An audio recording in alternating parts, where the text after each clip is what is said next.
manno jamde e sengo he koyde bawo he ay de jamde ko wadano di lofota ko kala hunde nyabiri di natat kala no hudo nyabiri di natanno be ne jogino trato goddo on ko farfotono ay do no hudo no way don on ko jengal si farfino mo don ko diggat ley to ley farfo dum ha digga ha digga ko farfoto jogino farfoto ko sengo wonno jogdo suttoro hetiranno ko do woni do wiite jakal pajar SMC group inshallah walli minen he ala he dew bawgal ala haddi salif mbalo billahi wallahi tallahi mboto dole mun dem te moni eto inshallah neddo wakkilo walla duwaw kala pardo nattude business e wona dum fa wona business sawsi mi wona business an e ko loto laaba ko ngari ma dabba e ko dum tanyata je mi hala aya Europe to be biya kala buduma jawde woni demo sa wi'ama am bamma ko demo be biya may ay no jom jawdi ko enen gasi wi'ama ko demo wiite he ay non baso walla mbo ala hunde ko dum be damini mawdo da wonde jom jawdi ko hajito mbortoda kirtoda mbala e suudu hudo hende bundu wi fama anga a jomma jawdi dum woni laabi a faami sabu hande a mijita ko sako mara ko jori jaltata bitin narto de le jaalda le fof maade jilimi de fof ko demal jimi ton bima mi yehi roso Sénégal ko mi yi demal ha sa yimi ari mi tawti alhaji salif mbalo e de ligge ko mi andu ane e mudum gaccu mi soldada ngar mi continue mudum jene continent man to wona e do wona e o o yese dino to dow ndiyan no jodi imoro pareji to ruto to mayo to ay o ko ƴesete dow lonka dum do welima fof si ma ngodi heewa han o ko sokoto bawo ko nguttani ndiyan to faroto a faami kono ayi be jagal pajar ko yimbe wonnobe intelligent also ko woni me intelligent do ko laawol juggol wonno do ko wotawe wonno do ko be ndari do kala do wotawe woni be darni do machine o a faami kayen ko non be bonno do be barkuno do ayi mbaddi to leyto pong ndiada yawta kono ko o machine naftanno ndian to juggol to ma faroto babe ngado ko juggol is easier to take this water out through this waterway than to create another one ha ko non be bonno so ko do woni jakal pacar ko do jikku mojjo be mano do si do continue taado ha jone do wulata do faro pareji dum foko faro wonde wona dum foko pareji gonde dum foko faro million so min andi ministre o si yidim don be bada fere mudum kayen kala dara hono lamgo ata walla ta yimbe be to dum do fodi wa wurdude Gambia wona di wa wurdude ko wa wurdude leedele godde ko leedele godde mburneten SMC groupe dal mais nyaagi Allah he bural mun ya Allah yettina anneji alhaji salif mbalo di inshallah amin dum don Allah mongol wonno do ko sala wonno sala mawdo wonno do do wite do ko sala mawdo ko do yahi farmayo do ko juggol mangol do ko mayo to imor ko ya daire farmayo ay jagal faja ko adi ko be madi do pong be madi do ponko be mbay no so wate ni si mayo ngo heewi yan on jamanu si mayo ngo heewi yan be gimmina wada o jagal pajar ga farmayo ga wonna no kadumani hono yite masingaji to alano masingaji kono ko dum be gimminanno a faami bawo jugongol do ko jugi mongi woni wona no furi yaaji do foko mayo woni do fo si excavator hebi masingaji technical ari do gitti ko hudo do ko mayo woni wona jala nanga liddi do ko mayo mango wondo do ko jugi molen do ko ningi yehi halacel wona do foko faro woni mawdo dum do fo ko dum do kabir alla dandu ligede ngacca do tan ga perdi hudo heewi ndiyan am dogitano ada udda ko sera marta ayi do simango heewi dole hal wona o simango heewi dole hetam halama simango heewi no dole hal di ko udi pusa ay o do wada nakadu mani rolos ko ndiyan am pusara o ude kubero udito ndiyan am natta si wagol fotiyal o di sama han ndiyan am arta ay o ko go do kala ya wada la hakkunde da ayi dido woni nattinoji dido ngoni mudnoji ni ayi ko ni wayi a joni ko tenkinan kuba jahtini tenkina wattu ko ari ko dal acci do acci ga jagal pajar ga hani bo fewtano jagal pajar ba dum ko jamanu jawara kangala go gabu femti tenkinan kuba wiye kankala kañ golli ɗum yo ko ɗum joni ɗo acca eyi tela fonno waɗanede ɓeydite no ɓeydide yaha yeeso kay memo e rotidin ɗum tadi ko hori ñara wawi jaaje eyi ɗo ko ñara wonɗo ɗo waɗa fof ha pari haɗi pari ko kontigol tan kontigol joni tawi kono aɗa wawno ɓe mbawno ɗo kontinde ndesan jagal paƴa ɗo wawno ɗo kontinde yaha normal machine ngaji ɗi jaha normal ligguey ɗe jaha hatta kala ɓe ɓeyda kankala ɗo haaɗi ɗo goɗɗo kala kontina ɗon noon aya weyɗanno ɗo ko noon woppi wona yi ɗo ko lawol ndiyam wonɗo ayi ɗo ayi ɗo fof ko juggol wonɗo ɗo fof ko maayo ha to ɗo ko maayo eyi kono ɗo yo hediga ɓeɓata ɗo ɓeɓata ndungu ceeɗu ɗo ko ni maayo ngo heewa ko toppitaka tan toppitaka si toppitama tan wallahi a yitani ko wayi asiji kewɗi ɗi gandanta si addama han ɗum mbimi no laamu ngu okku ɗum o adda bagasiji kay ko original bagas tan addata Saaliw Mbaalo addata makko foko mani makko foko sifmani photocopie ayi ɗo ko ɗo wiyete tenkinam kuuba ayi ko ɗo wiyete tenkinam kuuba ko jiiɗa oto pompa yaha to nder faroto oɗo ruttata faroto mayoto ko ɗo wiyete tenkinam kuuba jagal pacar waɗi ɗum jonon ya jamme ko ardon ko kay ko ga liggoy to yeeso to wiyete dala ɗo fof ko faro wonen ɗo fof ko faro ayi ɗo ko maayo mango wonɗo kono ngol barama kono ko ɓe mbarno ɗum go ma ɓe mbaɗi machine ngaji ɗum ɗum alhamdulillah kono machine ngaji ɗi gaccama fof naɓama bagal fof yakka waɗa pong waɗa pong ko pompat o pompat yar faroto eyi ay nder suudu to suudu SMC groupe wonen o lu suudu to ndundu jiiɗa toon jaten ok ɗo ko sorong woni sorong aɗa andi ko wiyete sorong ani mi anda won sa wayi hen arta ko heddeto ko eyi ay sa ɓiri hen muccoɗa muccoɗa eyi ko wuccagol wonni maaro ko kala waɗi wuccete wara kala wuccete ala mbiya tati sa ok ɗo sa yiɗi hen nde sa woɓe ko garano koccito ko maaro ɗo fof ko faro SMC woni ɗo ɗi komin luwat ɗi kewɗi si wona palaji woɓɓe luwaga woɓɓe noon ɓe ko musidal ɓe mbi minen ndeme kamin ndemani a faami so kulle affaire ndeɗan ko satti ko alhaji Saaliw Mbaalo itti kalis mum soodi ɗi pipe ji ɗi min mbatta ɗi pipe ji mbo soodi ayɗo nder ɗo kaleraɗi toon fof ɗi ɗon simin kadi ari ha ligge o systéme fuɗɗima hoggol cuuɗi ala subaka si arama hottake ha jemma min mbaɗi kire mbo mahani minen ndu suudu ɗo defete ɗo fof ko ɗo min mbatta ɗum mo kamine min ñaama mo kamine min jara ɗo nder ɗo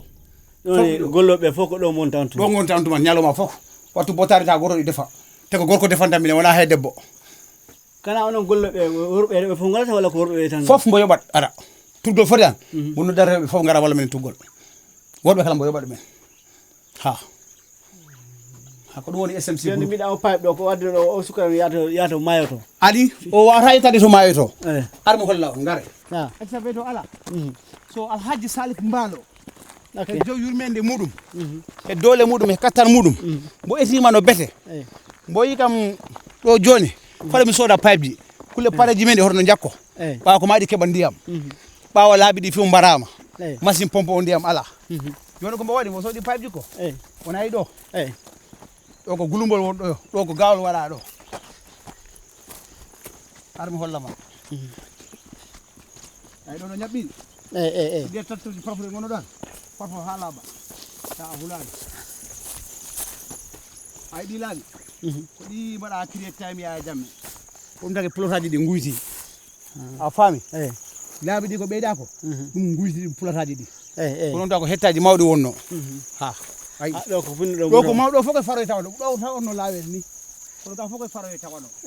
faami so comme taga ayi ɗo eɓane resa fesa hoy ɗo fof ayi so ko to mani won ndiyam mon pompete ɗo si min pompi to ara ɗo go faro min julli ɗo ara ɗo go ga faro har mi hollama alhaji Saaliw Mbaalo ko neɗɗo mo gandanta ko guetiɗo ɗo fof ko ndiyam ɗo ɗo darta ɗo haru guite maɗe kaali to fof ko faro ɗo fof ko faro woni kaw joni ɗo woni maayo ngo ɗo woni maayo ngo ɗo woni faro ngo ga woni faro ngo ha to kala on faro ngo eyi joni onen ɗo o briƴƴani mbaɗi cross ɗo sala o sala o ko nden maayo ngo yajirani ga noon fof kono no maayo ngo ko waɗi ha ɗo arta ɗo ndiyam ngo ɗum ngo faro wata yarnude humnude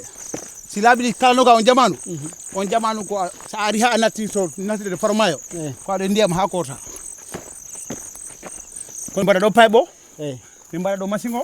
min coda gasoil min coda maintenance min pompa pare jamede mi keba ndiyam comme ceedu woni ceedu hay ndungoti do ndiyam na hewde an ta boyi so min bawra fadde an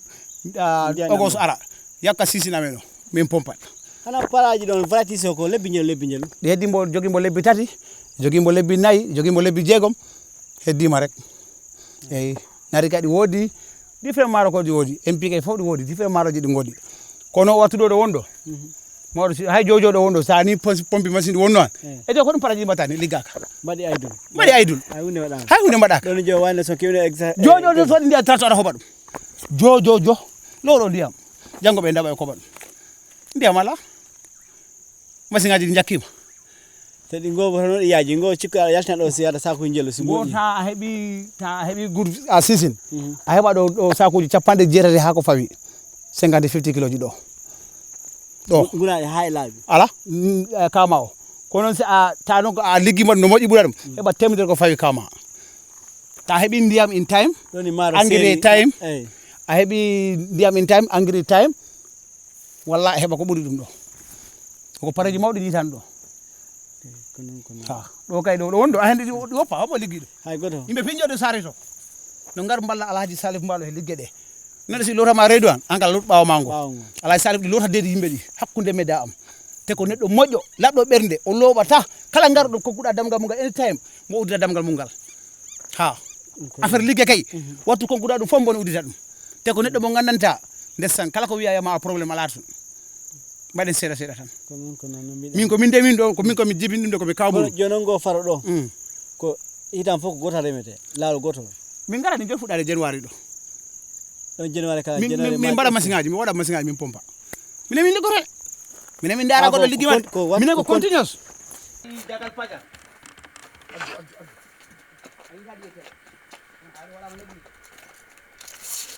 ayidi tan dagal paja tan banodi magasin do ay sa di maro mako sa wayi kon si hawdi suko ndungu han ngara ndira dum do taw a liri dum do han baal me saku nafta galle duubi tati nayi yakota ko ta wada ka chemical ba ko original maro do do ay don wada to tan to bay right to ko frono yañedi taw yimbe be di kew attu warat wobbe ngara haado tawata do di heewi fada wobbe mbawta fadde naftirano maro mu yenko be nguna ko be ndira ko do galle do seda si boya andi maro si selbi hen funka bo maro en ko funka ok babbi ma bey wallani ligoda ha maya ta hay kala mbadda maro mako so di manga bir la jagal fajar wonno wadi di manga sindi mi mbay maro ko an en gaddalo di manga sindi be ndira si a wawa naftiro on natina manga sindi soke jogino waccu man kono non ko jagal fajar yobano waccu man waccuman wala no waccuman be bido dum ko jagal pacar wano dum ay hunde hoto kala ma men wona jagal pacar no be mbadan noni si non continue hande gambe wulo han affaire nyamete taw fimbe bul han affaire nyamete de ko wite jehi fuladu dabo e maro huddine maro nattine andi ko wadi dum tracto di singari no han ko jagal pacar wano dum control tracto sa soli farmango hobe an jagal pacar subaka su weti be jobi driver be suwa ko jawfe je ko tracto di be mbade divide be da jara farmayo be da jara tekkinan kuba be da jara jagal payato namno mi on to ala ndi do witaake ko odo ko samba wite odo ko umar wite tato di jolay pareje di koba no be mbadi noni si after the season kewa 50 ji tati ma nay dum bitano da farmayo ko juri hobbongol be bitano na ayobde kay ko be ligorno ko sa paroyi fofan joba 50 tati ma nay ani be balla man be mbitama so gasoil tay mbada no dum don fof jaxali paja dum ko company na walla ko company lamu jawara company mu lamu jawara company mu men ko min gonno tuwa do be gare gita men do sabine piko do min jangi tratoji on tay jagal pajar do min jangi kata piaji tamanu ko nyaaji ko to amen balay ko be ngoni chief driver be bala penda en biye bala balde en yaari ma amadou sane en after ngati a nyaha natte da army soldat anani cukalel tan nato men soldat kumpa kumpa woni sasa kumpito mi tonko gartumi ga cosanga demangal gandumi yo ha no mi artu ha leki turaki ke fudangi horom ge wonta goto bino mi artu ka tura e fubiga inshallah kono mido nyaagi yimbe be be ballu alaaji salif Mbaalo he liggede wonde wona ballal wonde ma ngara gokka dum jawdi wona ballal ngara golla kolla dum feere he duwawji Allah walla dum ko mo ebbi ko yalla wallu yaha yeso hande simi halani ma do école di do boni okkal men maro wana ko daminare ani goddo daminare ka dum a fami hande do wondo alaaji salif Mbaalo ko do si honki dum damga mungal nyala do humbo nyaminamma ona ko ndida kabi ngara do hanke ha hande ala tay yimbe ngokke sabuji maro fi Allah horni laado hande ko office mbo jaata do jottode office faddo lewru maydu okara maro wulude temede jowi ko yama harbe end of month dum ko end of month tananta kira samba sina me moni e mi nyaano darogol gese SMC wala Saaliw Mbaalo and Children group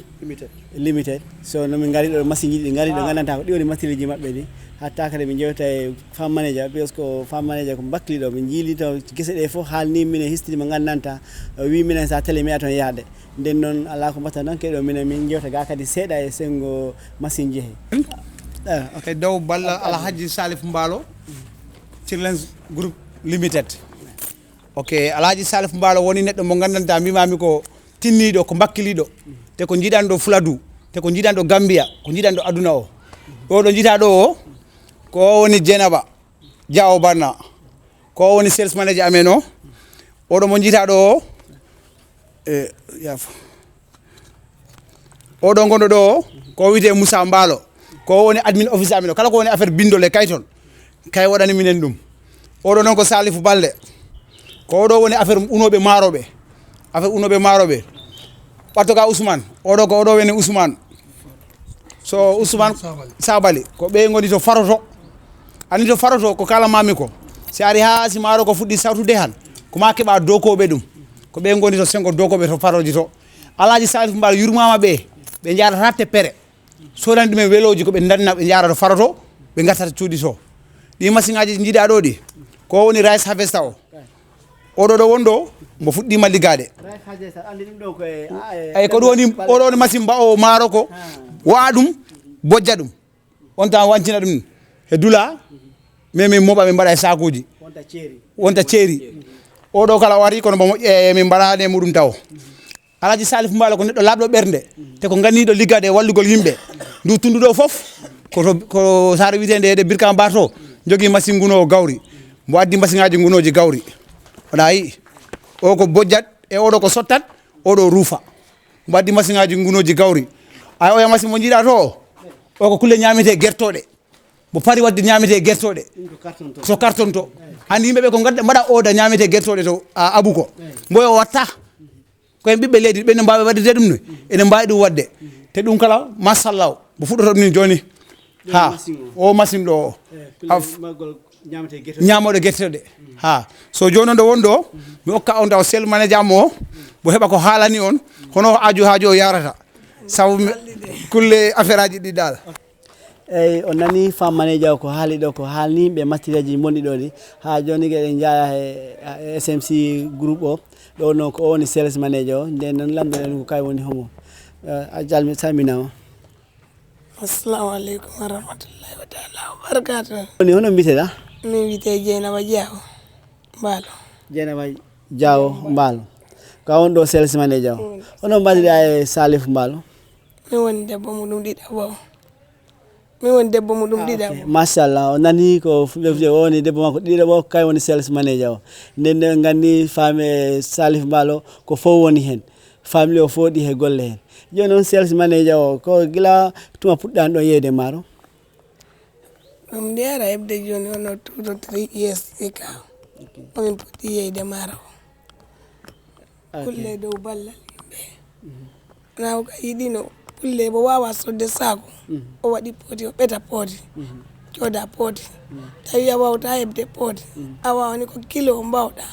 jepta kilo sewa nan on burdi dole yaade wobe be sodde sako banga sako joni siko poti yanko joni jeton poti o walla kilo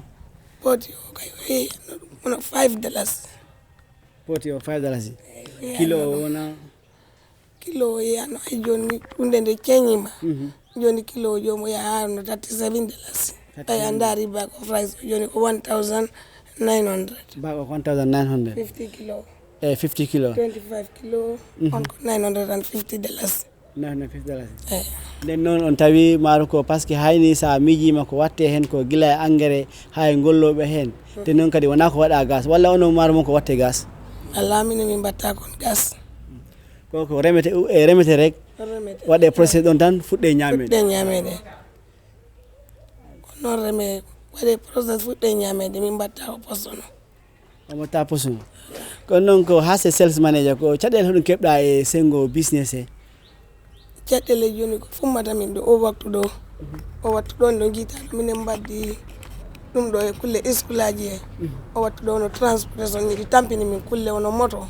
no ƴeɓtugol maroji mbatteɗi ɗi supply hande ɗo jiita ɗo ko ɗum joɗɗini kam ɗo ɓay waɗi goɗɗo mbiɗo min trok arat naɓa maaro koye iskulaji he kono ha joni ɗum heɓaki te noon iskulaji ɗi cukale ɗe ɗinin toon maaroji ngala toon te wattuɗo maaro ɗinin ɗo office ɗo kono ko watta ɗum ko transport ko ɗum wori heɓade jo si fami on waɗa supply school ji ɗi yaade mbaɗa supply school ji ɗi ɗum noon ko onon tigui mbatta ɗum supply walla ko on kaldu e laamu ngu fi mallodira mumen no cukalɗe keɓa ñamete e school ji laamu ngu min kaldi direct o tigui hoore mum ari ha ɗo wonde nam ɓe paalana tati fo school maaro kulle cukalɗe ɗe keɓa koɓe ñama yaade to school to ko en mbi school ha woodi ɓe gandanta e mbawide primary school upper basic ha e senior ko hoɓe catégorie homo ɗiɗo ko primary school e upper basic ɓe ƴefti ɗo primary school upper basic ɗum noon ko region ji Gambia ɗi foof walla ko school e dantata ɓaŋa e region goto ha ko region ɗi Fuladu ɗo e ñamina ko ɗin region ji minen ɓe gokki min Fuladu e ñamina puɗɗori tan eyyi ko ɗin jakori noon si woni ha ɓamtare heeɓi wawi fottude aduna e Gambia o foof ko ɗum min paala tawi woni e dow ballal Allah min paala ɗum wadde worldwide si tawi Allah newni ok joni noon ko hoɗum noon palte ɗon laamu wali toon e sengo caɗele ko kepton e business e ɓaade on yii onon o ndemani maaro ko tan fii ko ñaamon o ndemi maaro ko fii ko Gambia fof naftora joni noon ɓaade ko Gambia fof naftora e jogui laamu gandanta gon kippu Gambia fof ko ɗum palte ɗon kayen kala mbali toon ɗo gandanta ɗum ɗon wawa wadde golle men ɗe jaara yeeso ha mbawon fottinde maaro ko Gambia fof ɗum ɗi tawa rek e dow jogoranji liggorɗi e hono kalden ɗo ni kulle moto ji a daari lawol ngol ɗo ɗini woɗɗi ha toto faroto hay si tawi woni jomen keeɓi moto hoore mumen mbawɓe nabde ha toto faroto ɗo e liggoto ɗo ƴeftata ɗo pedi lawel o dole muɗum ɗe ha yettoto faroto distance o ɗinin woɗɗi tawi woni ko moto ko ɗon joom on nden ɓurtadade e dow cellal muɗum ɓanndugal si tawi a pedi liwel o ano yaha ano duppa si a yettima nden ɗo ponnoɗa ko liggade ta dole ma ɗe guytima ɗon si tawi woni moto ɗinin heeɓi sa joli on moto a yettoto law tawa nden tampere fof heɓanima mbawa wadde golle ma ɗe no potirni donc ay somin keeɓi e dow ɗon kala minen paala engrais ji noon fof hen minen jiɗi ɓay engrais ji e demanteji ɗi fof minen paala tawi woni ɗi wawi heɓade ok joni a ani ha joni ko Fulbe TV wonɗa e jentade ɗo fultele o ko imingol pulagu kala ɓiɗɗo pullo ɗo dari ɗo gandanta darani aduna o foof min palte min jaaha min tawma min jewtida ma min jiyama yimɓe fof ganda wondema o ko ɓiɗɗo pullo ko jiɗɗo fulagu ko jiɗɗo kadi yimɓe munne ɗum taki ha min gari ɗo ko hoɗum mbawta haalande minen Fulbe TV e sengo affaire pulagu e ha joni wawa rek an min hoore am min kom pullo affaire pulagu ngu kala no mbaɗirɗen ɗum ɗini weeli a daari dental meɗen hanki ngal ko ɗum waɗeteno toon fulagu ngu fof ko ɓurta ɗum funtinde ha yimɓe ɓe mbawa ɗum yidde ari ha e ñarugal muyene kato ɓiɗɗo pullo kala ɗo ñari si funti rek ala jeddi walla fawere andete ngal ɗo parugal ko pullo jinga ɗon enen tawaɗen e yidgol kon e dow affaire fulagu jarama ti eyyi ha joni mi andita noon ko Fulbe TV gonɗon larde ɗo miɗen monanima hasin SMC compagnie mo gandanta o woni kippu fi remugol maaro ko naftora ha ko yeyata nde noon mi tawi ɗo goɗɗo mawɗo mo gandanta o kala ko hen gollata mawɗo jarama jarama tan e onon mbiteɗa komin wiyete Moussa Mbaalo ko an woni hoɗum e compagnie min woni admin officer o hayre secretary general eyyi min gari ɗo min tawi on ɗo oɗon golla guila hanki min tawi ɗo maaro ko suɓeteɗo nden noon ko ɗum wota men haalande sengo SMC groupe dal SMC ko groupe mo ganduɗa ko ballo sabuna min ndemat min jeeyat hay si woni ala kalis ari ɗo min ballama tuma keɓɗa fof mbawa minen yabde te min balla kala rewɓe ɓe ko ɓuɗɗum to farato eyyi ok a jarama joni ko ɗum caɗele keɓɗa ay admin office hayta admin on kippata fi hakkude ɓaŋeteɓe hay gollirte no yaade joni ko ɗum caɗele keɓta hen ko gandanta ko wota koto paraji to because paraji amen ɗi tembani sa pompini hen dulay goɗɗi ɗinin towi lano te paraji kala komin mbaɗa ɗumen luwas min ngala paraji hoore amen minen jiiɗi laamu ngu walla minen eyyi ko ɗum woni caɗele amen engrais o kala heɓgol engrais ɗum kala ko probléme min jiiɗi laamu ngu walla minen engrais omin mbawa yaade yesso eyyi kono ko sengo golle ɓanteɓe golleɓe kay ɗum ɗo heɓani caɗele fi so on paala cohli golleɓe ni gaddugol ɗon walla wigol yimɓe gara gollom yoɓa on ɗum ɗon caɗele ala hen minen jogui ɗon caɗele kay because minen paala kala so min keeɓi yimɓe kolle min ɓeydito min mbawa liggade o compagnie amen o wawa yaade yesso mbaɗa noon ha a jaɓa yobde kaale kewɗe ɓa andi noon joni yette jawɓe ɓe si woodi joɓa ka jatta golle ɗe mbawa heɓa ɗum kay minen joɓa kay komin keɓani tan minen ɗaɓɓay ko minen joɓa tigui ɗum kam tawa e caɗele ɗum kala ko caɗele amen ka defene sukaɓe ngala defene ok a jarama ɓe dawi ɗo gandanta ko mawɗo on kippi fi ngurgol maaro to mawɗo a salminama mi salminima e inde nde hono mbiteɗa e ko hoɗum wonɗa e compagnie Saaliw Balde eyyi min koto opérateur ɓe to gommi eyyi eyyi opérateur affaire ngurngu maaro ngo ngol maaro kol ha laaɓa eyyi heɓe no yeeyire eyyi ko ɗum gonmi sengo muɗum gonmi ko hoɗum caɗele keɓɗo hen walla ko hoɗum ɓamtare keɓɗa hen gandanta ko mawta haalande yimɓeɓe en caɗele muɗum de ko kulle nomi kulle machine ngaji ɗi tan dal no ɗi panirta ni kulle jorange mumen ko ɗum wonta caɗele am toon ɗum tan e gatuwel ɗum ɓuuri wonde caɗele amen hen kulle maaro kono sina ɗum man kay koko heewi fof min mbawa ɗum unde ha ko laaɓa andi maaro ko kadi si ari kadi maaro ɗi waɗi sifaji leƴƴi ungol mungol ko ma degla ɗum ha mbawa ɗum unde ko moƴƴi ɗum fof noon ko jorange machine o ɗe wawta ɗum liggade ha temba ha wawa yarude no foti yarude ni kono a wawi min haalande ko saku jelo fi misal gunoton ñande fof ñande kappu saku jelo ñande fof ñande machine o si tawi maaro ko ɗi yoori ɗi wawi unde sakuji 50 50 farine 50 eyi 50 ɗi wawi ɗum unde joni noon matériel ɗi kadi noon oɗon jogui fitaɓe gandanta si keeɓi pan o mbawi ɗumen wattude walla eyyi miɗen jogui fitaɓe kono fayda fitaɓe wona fita goto caɗele ɗe ɗin to fitaɓe to tigui tigui e koye mumen fayda a wawata hebde fita mo ganduɗa ko neɗɗo goto ni woɓɓe si a noddi ɗum ma yawta arde woɓɓe koye compagnie ji goni fayda hebgol fita hoore mum mo ganduɗa on ɗon tawa ɗi daari on ko onon tan abbi ɗon ɗi mankiri minen seeɗa e sengo liggey o ok a jarama tigui mi weltima no bete Fulbe TV Samba Guiladio Mbaalo hakkilma o ko hokkima haalduɗa ga yimɓe maɓe ko yo Allah yobma Allah firta arsikeji haɓɓakkataji danda en masibu laamu danda en masibu jaygol danda en bone seytane danda en koddijo bonɗo hokka en battane moƴƴe saabu hande Fulbe TV ɗo jottimi on to faroto ko ɗi wawi yimɓe heeɓe hande jiyani faro ngo ganda ko hoɗo woni faro ngo te ɓema yimɓe ko yimɓe tinniɓe kabi hanke ɓe gaari ɓe ɗanaki ɓene gabbi ko fulla ɓe kaali ko heko fuladu ko faalako he adina ko faalako heko Gambia ko faalako so mine salminama no bete min general manager Ousmane Mbaalo e Ousmane Balde on behalf of Alhaji Salif Mbaalo he Moussa Mbaalo en Adama Mbaalo he Dieynaba Diawo en Salifu Balde en e Ousmane Sabale miɗo salminama no bete yo Allah ɓoyno on yesso amen Allah en ɓoyi yahodirde ko kolloton ko yana waɗa nafaka ya yimɓeɓe ne miijo fi affaire demal bakkilo saabu hande demal ko kay woni ko foof on jarama no bete Mr Mendy on jarama Diatta a jarama Mbaalo Banna Ablaye Mbaalo a jarama on jarama no bete yo Allah yoɓɓon yo Allah yoɓɓon kono noon miɗo faala kala si min noddi on wattu kobo foti garon ha mbaɗa ɗum feere wattu hoɓɓol so foti tan min nodda on garon te si min puɗɗoyima wade maaro kala min nodda on garon joni ɗi machine ngaji ɗi jiiɗon ɗo ɗi ko hono woni ligguey mumen ɗe mbayi ha si Allahu lamɗo jaaɓi inchallah minen kay min gara inchallah assalamu aleykum wa rahmatullahi on jarama musidɓe an Fulɓe ko ɗum mi keɓan noon ɗo e saare witede Kerewan Samba Sira joni noon ko ɗon mi waynita moɗon ha lawol gongol on jarama ala ɗo mi yaade min salmina tampitiɗo télé o ɗum woni Alhaji Samba Guiladio Mbaalo wonani ɗo ha ɓe France ha e manager production manager amen o Kadiatou Diallo e Bamadou Diatta ko